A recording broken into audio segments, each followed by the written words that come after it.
Event Campaign 2025 has begun, which means it is time to start thinking about what premium ship you're going to pick up for this year's event campaign.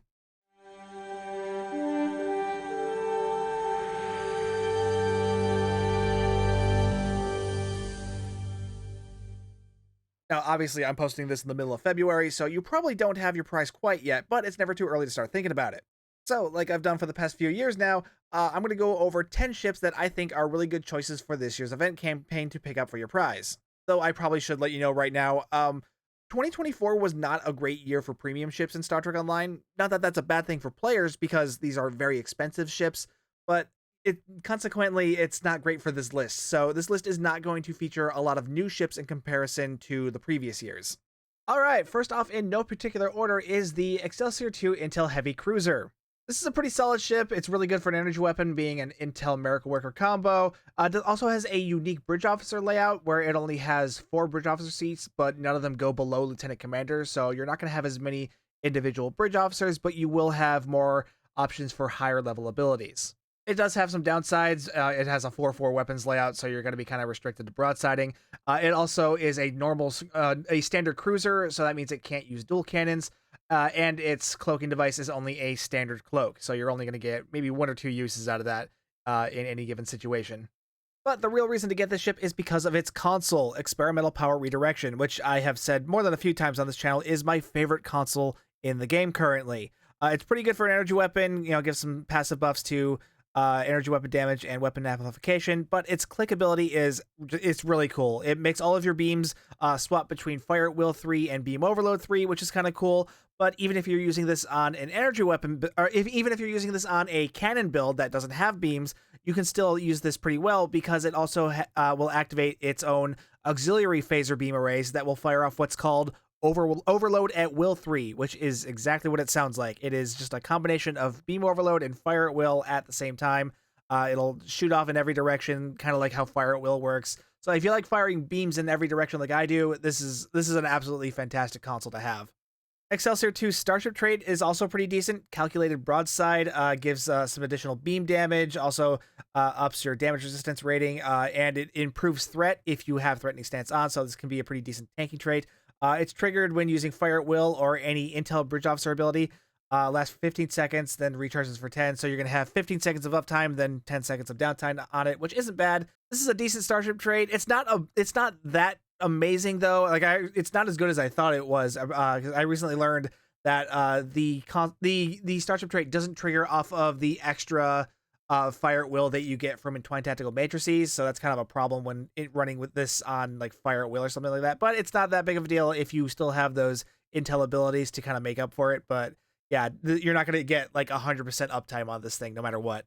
Next up is the Atlas Prototype Dreadnought Cruiser, and if you've been playing Star Trek Online for a while now, you probably know why this is back on the list, and that is entirely because of its console, Dynamic Power Redistributor Module, or what we commonly refer to as the DPRM.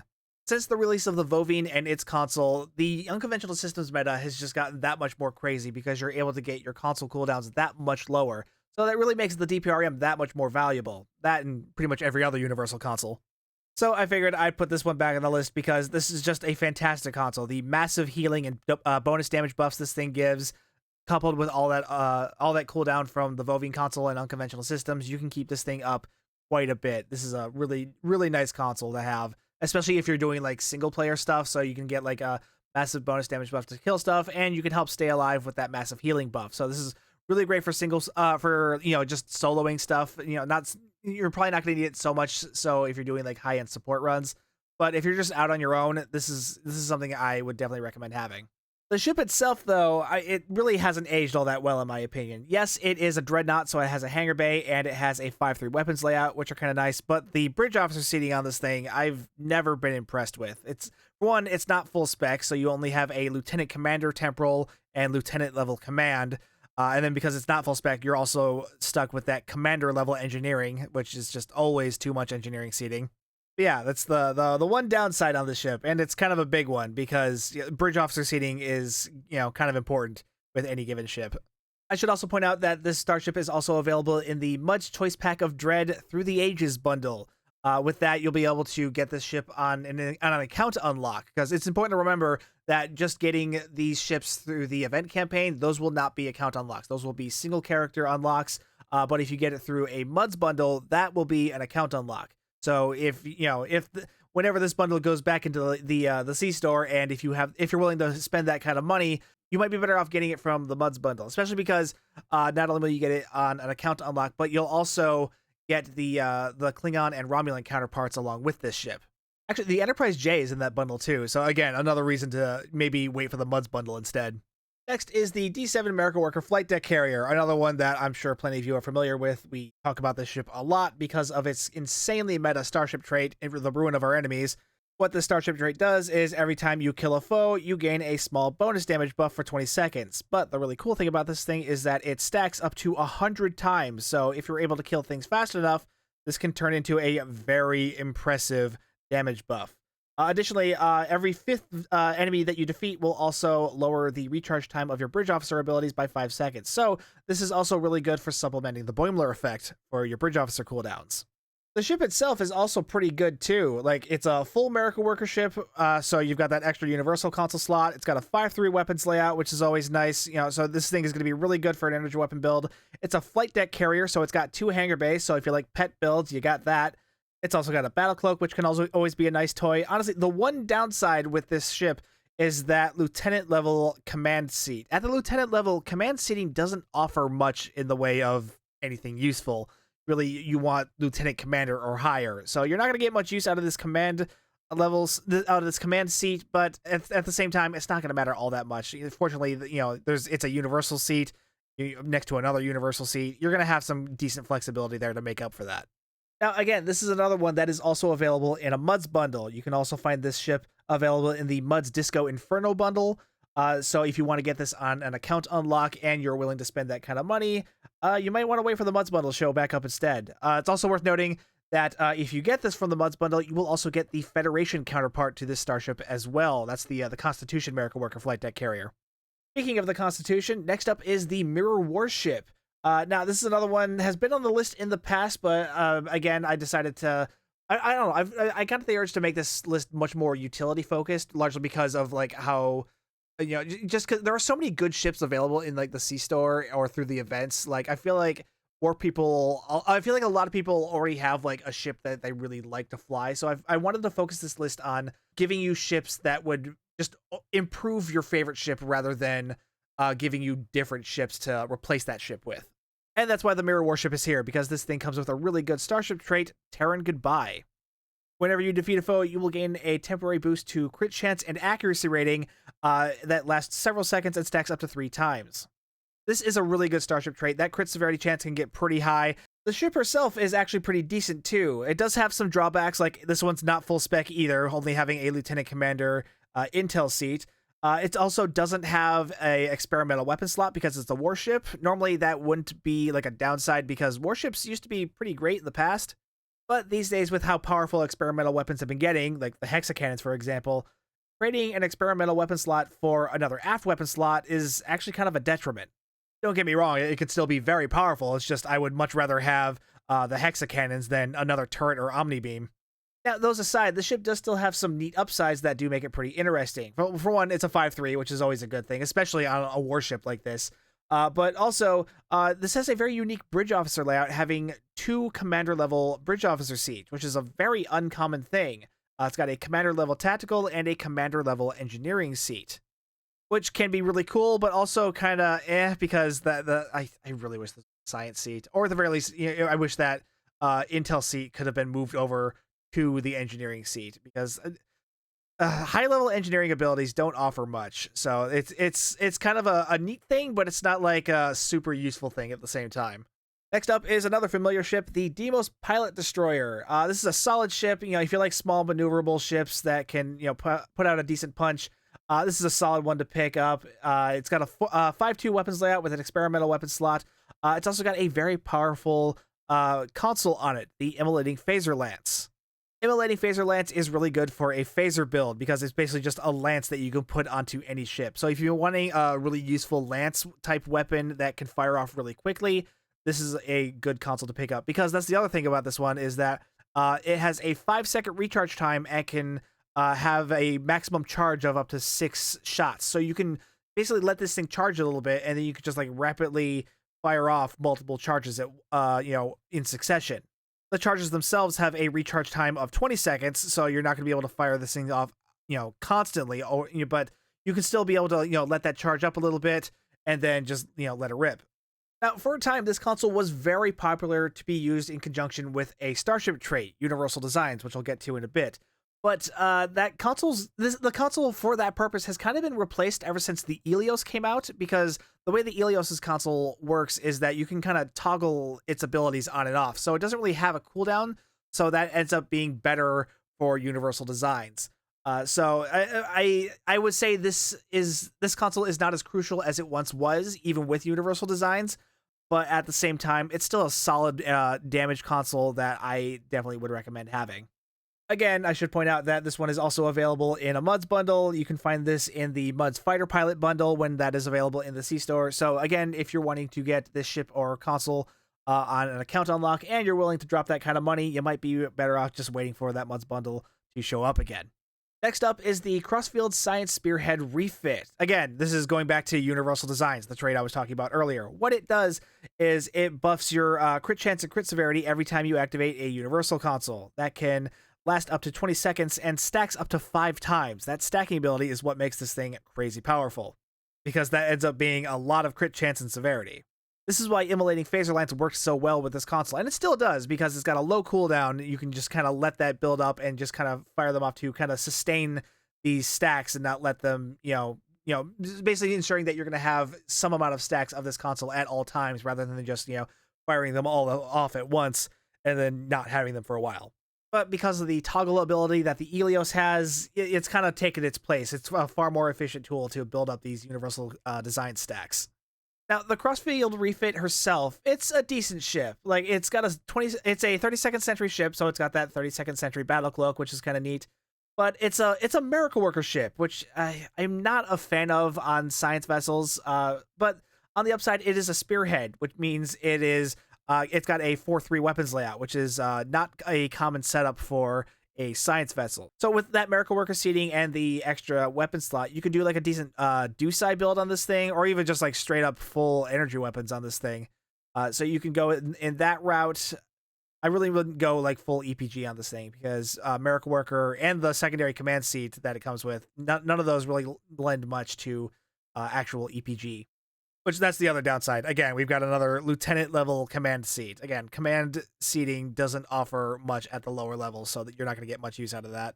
But yeah, the main selling point here really is just Universal Designs. Next up is the Friendship Command Flight Deck Carrier. Now, if you're like me and you like pet builds, this is a really nice ship to pick up. Both its console and its starship trait are really good at buffing pets, both hangar bay pets and allied pets, like summon pets like you get from like fleet support. The ship itself is pretty decent. Like, it's a flight deck carrier, so you've got 2 hangar bays. It's a full command ship with a secondary intel seat, which is generally a pretty good combo. It's a 32nd century ship, so you get that 32nd century battle cloak. It's pretty good for like a tank/support build, but you can get some pretty decent damage out of it too, especially with all the pet stuff on it too. The only real downside to this ship is that it's got a 4-4 weapons layout, which is always a shame on a cruiser.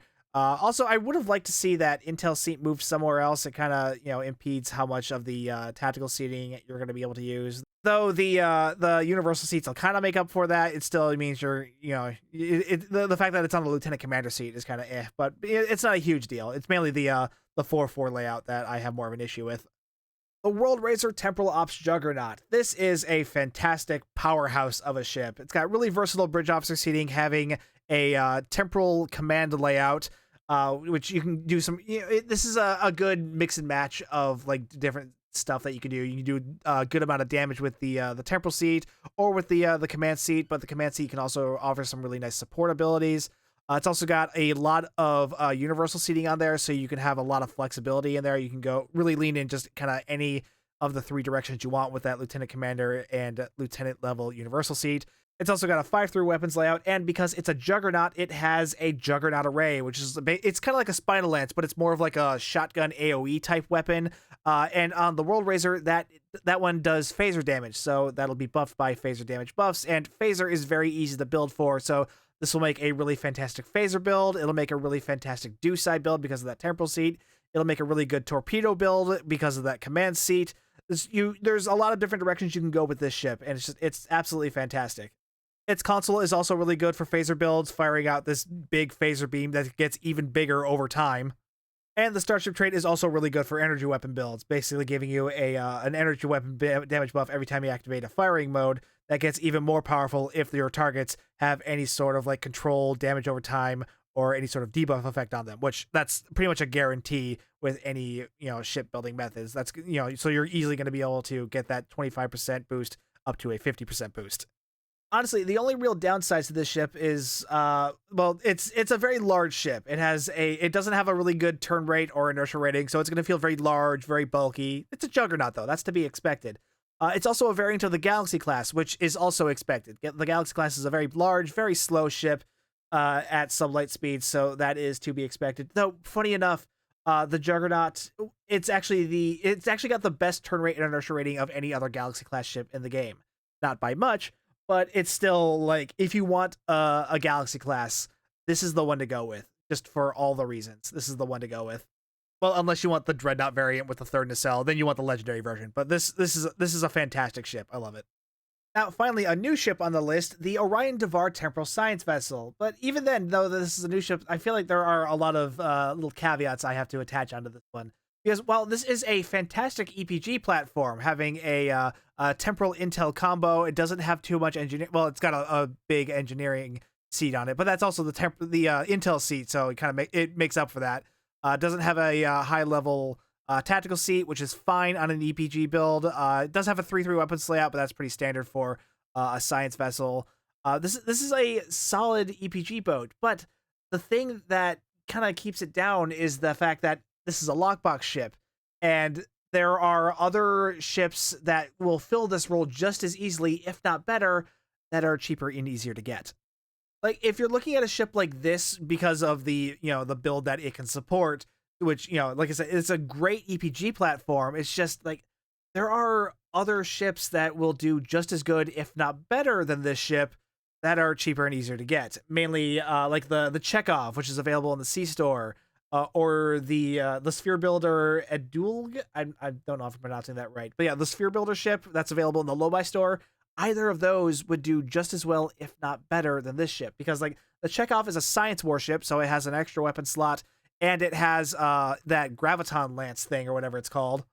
And the Sphere Builder ship, that's a multi-mission science vessel, so it's got a hangar bay, so you're going to be able to throw some Type 7s in there, get that much more debuff on it, so it kind of leaves this thing kind of just sitting in a really expensive corner. But I always try to put at least one science vessel onto this list. And like I said, I do think this is a very good science vessel. It's just, there are cheaper, better alternatives. Like, there are other science ships you can look at too from the Lockbox or promo ships. Like, there's the Cheval, that's the Vulcan ship from Lower Decks that has a temporal command layout, which is really good for like a Cytorp build. The Dauntless 2 has also got a similar setup. And there's always the Vern, that's still a solid setup too. But yeah, the Chekhov, the Edulg, even the Premonition, I think more people would like better than this thing. But I didn't know what else to put in this slot. The only other idea I had was maybe I should put something, instead of putting an actual science vessel in there, put something in there that would have like a console or starship trait that would heavily benefit an EPG build that this would support. And, well, I'll get to that later. But first, what is technically the last ship on this list, the Credence Miracle Worker Dreadnought. This ship I really liked. This was probably like the only Lockbox or promo ship released this year that I was like, oh, I gotta have that, because this is a solid ship. This thing was exactly my type of play style, because it's a big bulky dreadnought, so it's got a hangar bay, it's got a 5-3 weapons layout, it's a Miracle Worker temporal combo, so you've got some decent support for energy weapons with that Miracle Worker seat. I'm not as huge a fan of Miracle Worker as I used to be, but because that is the primary specialization, you also get that extra universal console slot and that temporal seat. You're going to get some pretty decent unconventional systems triggers, as well as some fun with some somewhat do-size setup stuff that you can fool around with. So yeah, solid bridge officer seating. It's a little heavy in the engineering seating, having that second ensign level bridge officer seating, but because it's just an ensign seat, it's really not that big of a deal. You can still make this work very easily. It's still a solid layout. This is also a 32nd century ship, so it's got that 32nd century battle cloak. And the other upsides to this ship are its console and its starship trait. The console is really good for an energy weapon build. Basically, it makes you immune to subsystem offlines effects, which is really good if you're using something like override subsystem safeties, which obviously you're not going to have on this ship because you would need an intel seat for that. But if you have that, this is a good console to mix in with that. It also disables any weapon power cost, so that's always nice too for an energy weapon build. And it increases your firing cycle haste of your energy weapons by 15%, also a decent buff. And it also adds some radiation damage to both your energy weapons and your projectiles. Or I should say a chance for some radiation damage. So it's not a lot, but it's one more little thing to add to the rest of this really decent pile of good stuff here. Additionally, not only will this affect you, but this will also affect any allies. You and up to 12 allies within 10 kilometers for 20 seconds. So this is also not just a good energy weapon buff. This is really good for a support console as well, so it can affect friendly allies on your team, or it can also affect pets as well. So this is a solid console to pick up. The Starship trait is also really good for support builds. So anytime you're using an emergency power ability, you will send out like a little supply buff to other players, which will give them it'll heal their hit points for a little bit, as well as buffing their damage resistance rating and their power levels. So this makes for a really good support trait, especially if you are supporting someone on an energy weapon build or an EPG build to help boost their power levels. Now, with last year's list, I did start a little tradition, and that was the Dishonorable Mentions, and I will be continuing that tradition by calling out the Constitution 3. God, I hate this ship, but it does have some really good stuff on it, so it is kind of necessary to mention, because its console is really good for an EPG build. Remember earlier I said I could have put a ship that has something that would really benefit EPG builds instead of just an actual science ship. This is probably the ship that I would have put there if I didn't hate this ship with a fiery passion, because its console is very powerful for an EPG build. I think just deals out a bunch of electrical damage all at once in a giant wave. It's kind of crazy how powerful it is. So if you like EPG builds, this is one to look at just for the sake of its console. But if you're like me and you like Beamfire at Will builds, its console, Thunder Run, is really good to look at because it actually offers some pretty decent buffs to your beams. And speaking of beams, it also comes with a set of unique beam arrays. They are narrow angle beam arrays, and despite the name, they've still got like a 210 degree arc, so they're still usable for a broadside build. But because of their slightly narrower arc, they actually do more damage than a typical beam array. You can only have 2 of them equipped, but again, if you like broadside builds like me, you're going to want those beams. So sadly, this is the only way to get those beams. Now, before we wrap up, there is one thing I do want to emphasize that I like to point out at the end of these videos, and that's that this is your prize. This is your event campaign prize that you've worked all year to get.